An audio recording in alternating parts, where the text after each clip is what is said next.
Hi friends, good morning. எல்லோரும் எப்படி இருக்கீங்க? பார்த்தே ரொம்ப நாள் ஆச்சு. இன்றைக்கி மார்னிங் பிரேக்ஃபாஸ்ட் எனக்காக நான் சப்பாத்தி செஞ்சிட்ருக்கேன்.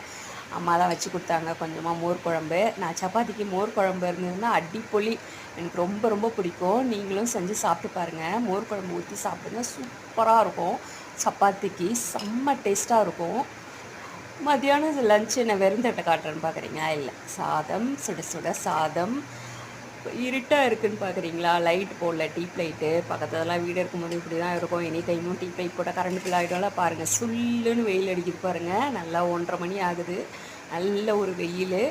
வீட்டுக்குள்ளே கொஞ்சம் இருட்டாக தான் இருக்கும். இன்றைக்கி சொரக்காய் பொரியல் பண்ணேன். வெயில் ஸ்டார்ட் ஆகிடுச்சி. அதனால் சொரக்காய் நீர்க்காய்கள் அதிகமாக சேர்த்துக்கோங்க. கோஸு, சொரக்காய், சௌச்சௌ இது மாதிரி நீர்க்காய்கள் அதிகமாக சாப்பிடுங்க. தர்பூசணி சாப்பிடுங்க. ஒரு முருங்கைக்காய் மரத்துலேருந்து பறித்து இன்றைக்கி முருங்கைக்காய் சாம்பார். இதான் லன்ச். பாய்.